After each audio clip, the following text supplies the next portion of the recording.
Halo semuanya, kembali lagi dengan saya Romi. Kita masih ada di playlist Object Oriented Programming. Di video kali ini kita akan belajar tentang polymorphism, atau kita akan membahas tentang kelas abstrak dan kelas interface. Oke, kita langsung saja ke studi kasusnya, kapan kita menggunakan abstrak dan interface. Sebelum kita masuk, ini adalah codingan kita di video sebelumnya. Kita sudah punya kelas hero yang menjadi induk dari kelas Layla dan kelas Batman. Nah, ada sedikit kesalahan di sini, yaitu kita memanggil di paling bawah ini, kita lihat kita memanggil properti EQ dari objek Batman, yang mana objek Batman adalah instansiasi dari kelas objek. Begitupun dengan Layla, kita memanggil properti armor dari objek Layla, $Layla, yang merupakan implementasi dari instansiasi dari kelas Layla. Padahal, padahal armor itu private. Harusnya nggak bisa dong. Nah, agar bisa, berarti si private ini harus kita ganti dua-duanya, yang armor sama EQ menjadi public, gitu ya. Nah, baru ini akan nggak error untuk dijalankan. Oke. Nah, sampai situ. Oke, kita lanjut ke materi tentang abstrak dan interface. Sekarang kita punya sebuah ketidakefisienan di sini, di mana kita punya kelas hero. Di sini kita bisa lihat kita punya kelas hero. Nah, tapi di bawah kita nggak pernah menginstansiasi kelas hero itu. Yang kita instansiasi adalah anak dari hero itu, yaitu kelas Layla dan kelas Batman. Ya, di sini kita masukkan ke objek $Layla itu new Layla, kemudian $Batman itu new Batman. Nah, ada ketidakefisienan di situ, di mana kita punya kelas hero tapi tidak akan pernah kita instansiasi. Kenapa tidak pernah kita instansiasi? Karena kelas hero hanya sebagai template aja, gitu. Nah, kalau tidak pernah kita instansiasi, lalu ada yang lebih efisien sebenarnya. Kita tidak perlu membuat kelas biasa. Secara memori akan lebih efisien, secara performance juga efisien, dan lebih aman juga. Karena harusnya template itu tidak boleh diinstansiasi, karena templatenya diinstansiasi semua anaknya akan berubah. Maka cara mengamankannya dan membuatnya lebih efisien, itulah kita menambahkan keyword abstrak. Nih, kelas hero ini kita tambahkan depannya abstrak, gitu. Jadi abstrak kelas hero. Nah, cuman muncul masalah baru, yang namanya kelas abstrak harus memiliki minimal satu metode abstrak. Sedangkan di sini kita punya metodenya setter dan getter, ya kan? Nah, berarti kita buatlah di situ. Oke, di sini kita buat abstrak. Oke, abstrak function public kali ya, abstrak public function.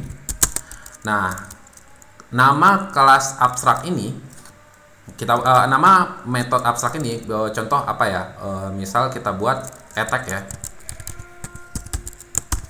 Oke, dan titik koma. Loh, kenapa bukan buka kurung kurawal tutup kurung kurawal? Karena metode abstrak ini bukanlah metode yang harus kita buat implementasinya di sini, di kelas ini, karena kan ini kelas induknya. Nah, dengan menentukan metode abstrak seperti ini, artinya halo kelas-kelas anak, gitu kan, seolah-olah manggil gitu tuh, halo kelas-kelas anak, kalian harus punya metode ini. Itu artinya. Di sini kita coba lihat kelas Layla, dia akan extend ke hero. Nah, berarti dia bisa mewarisi semua properti dan metodenya hero kan. Tapi di sini dia cuma punya satu properti doang, dia tidak punya metode, ya. Dia punya properti di sini si armor. Nah, sedangkan di atas kita sudah tentukan abstrak function attack. Artinya apa? Dia harus punya di sini metode attack. Kalau nggak punya, ini pasti error. Nah, itu salah satu fungsi dari kelas abstrak. Berarti di sini kita harus bikin public function attack, gitu. Baru di sini kita buat implementasinya. Attack ini mau ngapain gitu? Terserah mau apa aja, return halo juga boleh, apapun, pokoknya dia harus punya metode attack. Gitu ya. Begitupun dengan Batman.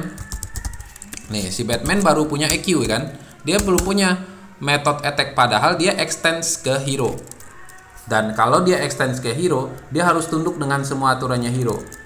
Karena di hero udah ada abstract method yang namanya attack, di sini dia harus punya ya public function attack. Ya. Di dalamnya terserah mau ngapain aja. Return true gitu juga boleh gitu. Ya. Pokoknya apapun. Pokoknya dia harus punya method attack. Gitu. Ya. Jadi konsep dari kelas abstrak adalah yang pertama, kelas abstrak kelas hero. Nah, itu membuat kelas ini tidak bisa diinstansiasi.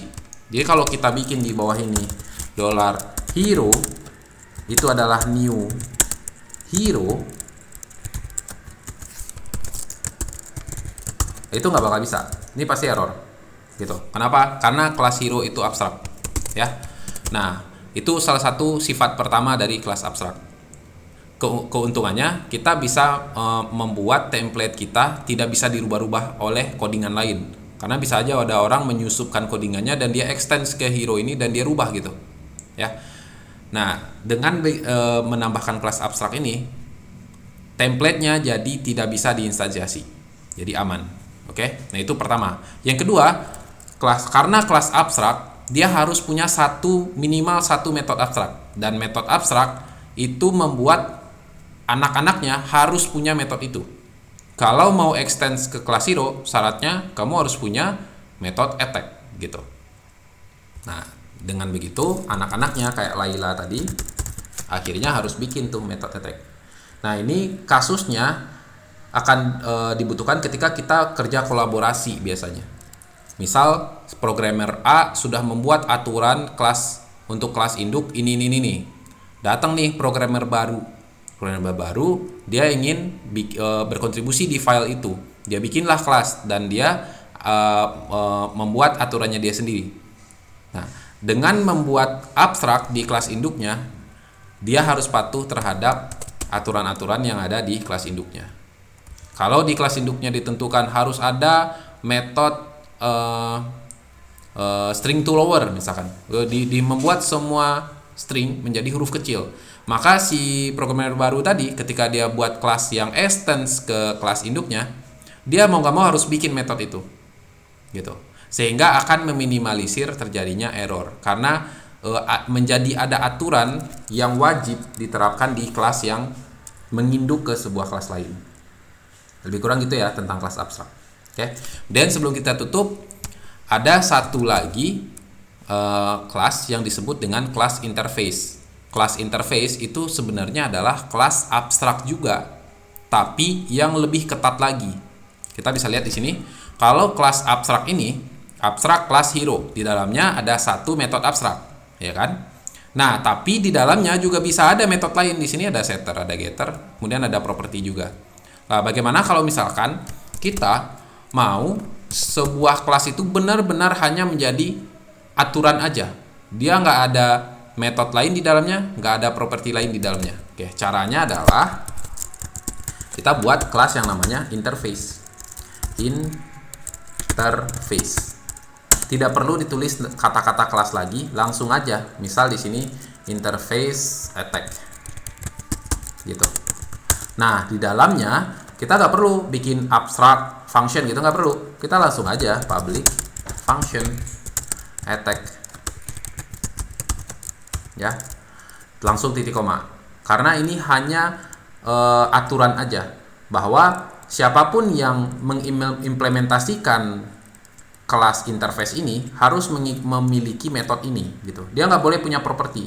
Di sini kalau kita bikin public $nama gitu, nggak boleh. Itu kan properti ya. Nah, hanya metode saja dan hanya nama metodenya sampai titik koma sini. Nama metodenya aja. Nah, kelas apapun yang implements ke kelas interface ini harus punya metode ini.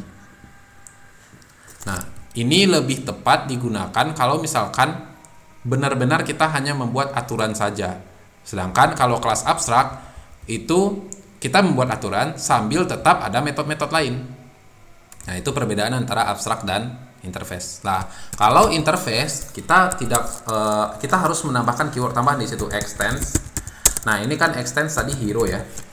Nah, sampai sini dia baru targetnya ke hero aja. Kalau dia mau mematuhi aturan-aturan yang dari kelas interface juga, di sini kita tambahkan keyword implements. Nama kelasnya attack. Gitu. Ini nama kelas. Nah, di dalamnya karena di kelas interface di atas ada aturan bahwa harus ada metode yang namanya attack, si Laila tadi akhirnya harus punya metode attack gitu. Nah, Laila punya metode attack karena dia extends ke kelas abstrak, ya kan? Karena di kelas abstraknya ada metode abstrak yang namanya attack, atau karena dia implements ke kelas attack. Jadi ada dua hal yang mewajibkan si Laila ini. Ada dua hal yang mewajibkan si Laila akhirnya harus punya metode attack. Karena dia karena kelas induknya itu punya metode abstrak, dan karena dia juga implements ke attack gitu. Ini sebenarnya bisa salah satu. Kalau kita sudah buat interface-nya ya, interface attack, ya udah abstrak ini kita hapus. Kalau nggak perlu lagi. Ya.